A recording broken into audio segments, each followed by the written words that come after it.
నమస్తే, నేను Prashanthi. Welcome to Suman TV USA. ఈరోజు మనతో పాటు ఉన్నారు భారతీయ శంకర పీఠం వ్యవస్థాపకులు, అలాగే వాస్తు మరియు జ్యోతిష్య పండితులు, బ్రహ్మశ్రీ అన్నవరపు తిరుపతి మూర్తి అవధాన గురువు గారు. ఆయనతో మాట్లాడి మరిన్ని విషయాలు తెలుసుకుందాం. అలాగే ఆయన ఆధ్వర్యంలో శ్రీచక్రార్చన, అదేవిధంగా సుదర్శన హోమం కార్యక్రమం కూడా జరుగుతుంది. ఈ కార్యక్రమం ఫ్లోరిడా స్టేట్ లో టాంపాలో ఘనంగా నిర్వహించడం జరుగుతుంది. ఈ కార్యక్రమంలో పాల్గొనాలి అనుకుంటే స్క్రీన్ పై కనిపిస్తున్న నెంబర్స్ కి కాల్ చేసి మీరు రిజిస్టర్ చేసుకోవచ్చు. అదేవిధంగా గురువు గారిని ఆన్లైన్లో అపాయింట్మెంట్ కొరకు లేదా వ్యక్తిగతంగా కలవాలి అనుకుంటే స్క్రీన్ పై కనిపిస్తున్న నెంబర్స్ కి కాల్ చేసి అపాయింట్మెంట్ తీసుకోగలరు. నమస్కారం. ఓం శ్రీ మహాగణాధిపతయే నమః. గురువుగారు, ఈ రోజుల్లో చాలా మంది డబ్బు సంపాదిస్తూనే ఉంటారు. కాకపోతే వాళ్ళకి స్థిరంగా అనేది ఉండదు, డబ్బు స్థిరంగా ఉండదు. అవును, అంటే ఏం చేస్తున్నాము, ఎక్కడ ఖర్చు అవుతుంది అనేది కూడా తెలియదు. కొంతమందికి అప్పులు, బాధలు కొంతమంది కొన్ని రకాలుగా ఉంటది. కొంతమందికి అలాంటివి లేకపోయినప్పటికీ కూడా డబ్బు నిలవదు. సో ఎందుకు అంటారు? దీనికి కారణం? మీకు ద్రవ్య శుద్ధి అనేటువంటి పదవి ఎప్పుడైనా విన్నారా? కష్టం. ద్రవ్య శుద్ధి లేకపోతే ఏ రూపాయి మిగలదమ్మా. ద్రవ్య శుద్ధి గురించి మనం తెలుసుకోవాలంటే ఒక్క క్షణం మనం మహాభారతానికి వెళ్దాం. శ్రీకృష్ణ పరమాత్మ అంతటి వాడు దగ్గర ఉండి రాజసూయ యాగం చేయించిన తర్వాత పాండవులకి అరణ్యవాసం, అజ్ఞాతవాసానికి వెళ్ళాల్సిన కర్మ ఎందుకు వచ్చింది చెప్పండి? కేవలం ద్రవ్య శుద్ధి లేకపోవటం. మరి రాజసూయ యాగం అంటే సామాన్యమైన విషయం కాదు. అంతటి రాజసూయ యాగానికి పూర్తిగా అక్కడ నిలబడింది శ్రీకృష్ణ పరమాత్మ. అంతటి శ్రీకృష్ణ పరమాత్మ తోడుగా నీడగా నిలబడి ఒక ధ్వజంగా నిలబడి ఉండగా మరి వీరు ఎందుకు వెళ్ళారు అని అంటే కేవలం ద్రవ్య శుద్ధి కారణం. అనగా ఏమిటి అంటే కొంతమంది రాజులు, సామంత రాజులు వీరందరూ కూడా రాజసూయ యాగం చేస్తున్నారని చెప్పి సంతోషంగా ధనం ఇచ్చారు. మరి కొంతమందిని కొట్టి తీసుకొచ్చారు, కొంతమందిని హింసించి తీసుకొచ్చారు. ఈ ధనమంతా కూడా ఒకే చోట ధనాగారంలో పోసి ఉన్నారు. దీనికి సంబంధం ఏంటండి? మీరు కష్టపడి డబ్బు సంపాదిస్తున్నారు, ఉద్యోగం చేస్తున్నారు, ఏదో వ్యాపారం చేస్తున్నారు. మీ దగ్గర ఎవరో ఏదో కొనుక్కోవడానికి వచ్చారు. ఆ వచ్చినటువంటి వ్యక్తి ఒక మనిషిని కొట్టి డబ్బు తీసుకురావచ్చు, దొంగతనం చేసి డబ్బు తీసుకురావచ్చు. ఇంకోటి ఏదో ఎదుటి మనిషిని ఇబ్బంది పెట్టి డబ్బు తీసుకురావచ్చు. లేదా మనం 1,00,000 రూపాయలు వడ్డీకి ఇచ్చి దాని చక్రవడ్డీ వడ్డీ అని చెప్పి వాడిని రక్తం జలగ తాగినట్టుగా పీడిస్తూ ఉండొచ్చు. ఆ వచ్చేటువంటిది ఏ రూపాయి కూడా వాడి దగ్గర నిలవదు. 2, మనం ఎంత ధర్మంగా ఉన్నా మన దగ్గరకు వచ్చే రూపాయి అంటే మనకి ఇచ్చేటువంటి వాడి దగ్గర ఇచ్చేటువంటి ధర్మ సంపాదన కాకపోతే దాని యొక్క ప్రభావం మనకే. అదేంటండి, నేను కష్టపడ్డాను, ఎవడో డబ్బు ఇచ్చాడు నాకు, దాని దోషం నాకు ఎలా అంటుతుంది? అవునండి, ఎవడో దొంగతనం చేసి వచ్చాడు, మీ ఇంట్లో దాక్కున్నాడు, మీకు ఆ విషయం తెలియదు.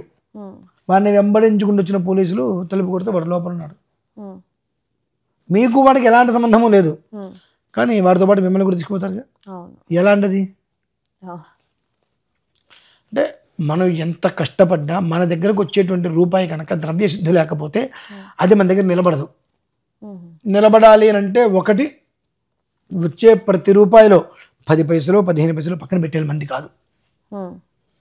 6 నెలలకో సంవత్సరానికో ఎప్పుడో తీర్థయాత్రలకనో లేదంటే పూజలకు పునస్కారాలకనో ఈ పైసా మనం ముట్టుకోవద్దు. అసలు ఏదైతే మనం పక్కన పెడతామో దాంతో ఆ అశుచి అనేటువంటిది వెళ్ళిపోతుందమ్మా. సహేంద్ర తక్షకాయ స్వాహ అంటే తెలుసా? సర్పయాగం చేస్తున్నారు. ఈ సర్పయాగం చేస్తుంటే తక్షకుడు అనే సర్పం ఇంద్రుడి దగ్గరకు వచ్చి, మహేంద్ర మా జాతిని మొత్తం సంహరింపజేస్తున్నారు, నన్ను నువ్వు కాపాడు అనగానే నా సింహాసనాన్ని గట్టిగా పట్టుకో, నేను ఎవడేం చేస్తాడో చూస్తా అంటాడు. అక్కడ యాగం చేసేటువంటి వాడు నాలాంటి వాడు. ఎవరండి? నాలాంటి వాడు అంటే నిస్వార్థంగా ఉంటాడు. మంత్రం చెప్తున్నాడు, తక్షకుడు రావట్లా. పైకి చూశాడు, ఆ తక్షకుడికి ఇంద్రుడు అభయం ఇచ్చాడు. ఆహా, నీ సంగతి ఇలా ఉందా, సహేంద్ర తక్షకాయ స్వాహ అని ఇంద్రుడితో కలిసి తక్షకుడు కూడా వచ్చి అగ్నిలో పడాలని పెట్టాడు. వెంటనే ఇంద్రుడు గజగదవనికి పోయి వెళ్ళిపోవాలి, నా వల్ల కాదని చెప్తాడు. అట్లా ఏదైతే మనకి దూరం చేయాలో, ఏదైతే దగ్గర చేయాలో సంపాదనేమ్మా. కొంతమందిని చూడండి, మీరు అంటున్నాను కాదు, సంపద పెరిగిపోతే పిల్లలు కూడా దారి తప్పేస్తారు. ఉమ్, చిన్న వయసు నుంచే వాళ్ళకి కంట్రోలింగ్ తప్పిపోతుంది. ఎలా పడితే అలా ఉంటారు, మాట వినరు. అల్లో లక్ష్మణాన్ని తల్లిదండ్రులు ఏడవని రోజు ఉండదు పిల్లల్ని చూసి.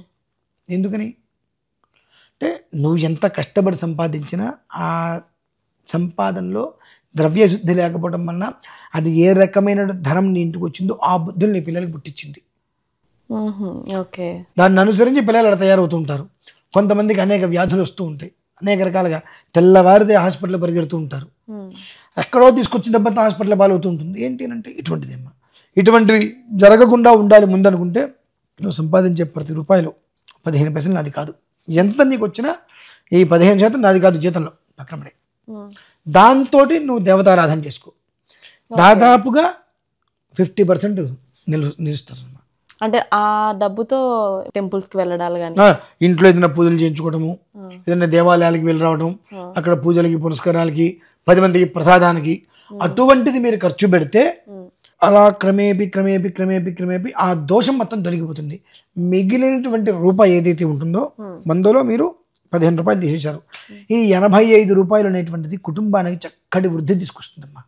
అది ఎవరైనా చేయొచ్చు అంటారా మామూలుగా? మనం ఇప్పుడు నేను సంపాదించిన, నేను ఒకటే అనుకుంటా, లార్డ్ వెంకటేశ్వర స్వామి నాకు వచ్చేటువంటి 1 రూపాయలు ఈ భాగం నేను వెంకటేశ్వర స్వామికి ఇవ్వాలి అని పెట్టుకుంటా. నేను ఆ డబ్బు నాది కాదు, ప్రాణం పోయినా ఆ డబ్బు నాది కాదు, పెట్టుకుంటా. నెలకో 3 నెలలకు ఒకసారి వెళ్ళినప్పుడు డబ్బు తీసుకెళ్తే హుండీలో వేసేస్తా. లేదు, కొండ మీద ఏదైనా సేవలకు ఉపయోగం చేస్తా. కొండ మీద సేవలకు ఉపయోగం చేయడం, లేదంటే హుండీలో వేయటం, ఇటువంటివి చేస్తూ ఉంటారు. తద్వారా ఏమవుతుందంటే మన సంపాదన ధర్మ సంపాదన అవుతుంది. ఈ వంకర టెంకర మనుషులు ఇచ్చేటువంటి సంపాదన డబ్బు ద్వారా మన కుటుంబం అనేటువంటిది విచ్ఛిన్నం కాకుండా సుఖ సంతోషాలతో ఉండాలంటే సంపాదించేటువంటి రూపాయలు 15 పైసలు నాది కాదు అని పక్కన పెట్టేస్తే మిగిలినటువంటి సంపాదన కుటుంబానికి వృద్ధి తీసుకొస్తుంది. కాదు, ఆ 15 పైసలు నేను ఎందుకు పక్కన పెట్టాలి, ఆ 15 రూపాయలకు నేనే తీసుకుంటానంటే ఆ 15 రూపాయలు చాలు కుటుంబాన్ని సర్వనాశనం చేయడానికి. అంటే ఎక్సెస్ 10 మంది కాదు. ఆ డబ్బు ఏం చేస్తుంది, ఇవాళ మనకు 10,000 సంపాదిస్తుంటే ఒకలా ఉన్నాం. ఈ 10,000 నుంచి మనం 25,000కి వెళ్తే ఎట్లా ఉంటాం, మనం పెరుగుతున్నాం. అలా అన్నీ పెరుగుతాయి. అంటే ఎందుకని ఇలాంటి జరుగుతూ ఉంటాయండి? బుద్ధి కర్మానుసారైన అంటే కంట్రోలింగ్ అనేటువంటిది మన దగ్గర ఉండట్లేదమ్మా. ఎప్పుడు భగవంతుడు నీకో జీవితం ఇచ్చాడు, నాకో జీవితం ఇచ్చాడు, వారికి ఒక జీవితం ఇచ్చారు. కానీ మనం ఎదుటి మనిషితో పోటీ పడుతూ ఉంటాం. వాడిలాగా నేను బ్రతకాలి, హాయిగా నువ్వు కడుపులో అన్నం తింటున్నావుగా సుఖంగా, నేను వాడిలాగా బ్రతకాలి. వాడిలాగా బ్రతకాలంటే నేను ఇంకా కష్టపడాలి, ఇంకా సంపాదించాలి.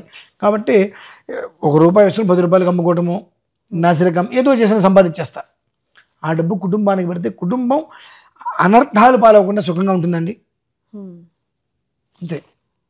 ఒక మనిషిని చూసి మనం ఏదో మంచి నేర్చుకోవట్లా, ఆ మనిషిని చూసి మనం ఏదో ఎక్కడికో ఎదగాలని చెప్పి ప్రయత్నం చేసి అధఃపాతాళానికి అధోగతికి మనం దారి తీసుకుంటున్నాం. కనుక జాగ్రత్తగా వచ్చేటువంటి ప్రతి రూపాయిని ధర్మబద్ధంగా నువ్వు వ్యవహారం చేసుకోగలిగితే కుటుంబం అనేటువంటిది ఎప్పుడు శుక్లపక్షంలో చంద్రుడు వృద్ధి ఎలా అయితే చెందుతాడు అమ్మా, అలానే పౌర్ణమి రోజు నాడు అడవికి సైతం వెళ్ళని ఇస్తాడుగా, ఆ రకంగా కుటుంబం చల్లగా సంతోషంగా ఉంటుంది. అది. ధన్యవాదాలు గురువుగారు, మీ విలువైన సమయాన్ని మా సుమన్ టీవీ ప్రేక్షకులకు ఇచ్చినందుకు. సో చూసారు కదా, అమెరికాలో ఉన్నటువంటి తెలుగు ప్రజల కోసం ప్రత్యేకంగా గురువుగారు ఎన్నో విషయాలు విశేషాలు తెలియజేశారు. అదేవిధంగా గురువుగారి ఆధ్వర్యంలో శ్రీ చక్రార్చన, అదేవిధంగా సుదర్శన హోమం కార్యక్రమాలు కూడా జరుగుతూ ఉన్నాయి. ఈ కార్యక్రమంలో పాల్గొనాలి అనుకుంటే స్క్రీన్ పై కనిపిస్తున్న నెంబర్స్ కి కాల్ చేసి సంప్రదించగలరు. అలాగే గురువు గారిని వ్యక్తిగతంగా కలవాలన్నా, అదేవిధంగా ఫోన్ లో కూడా అపాయింట్మెంట్ తీసుకోవాలి అనుకుంటే స్క్రీన్ పై కనిపిస్తున్న నెంబర్స్ కి కాల్ చేసి అపాయింట్మెంట్ తీసుకోవచ్చు. ఈ కార్యక్రమం ఫ్లోరిడా స్టేట్ లో టాంపా సిటీలో జరుగుతున్నాయి.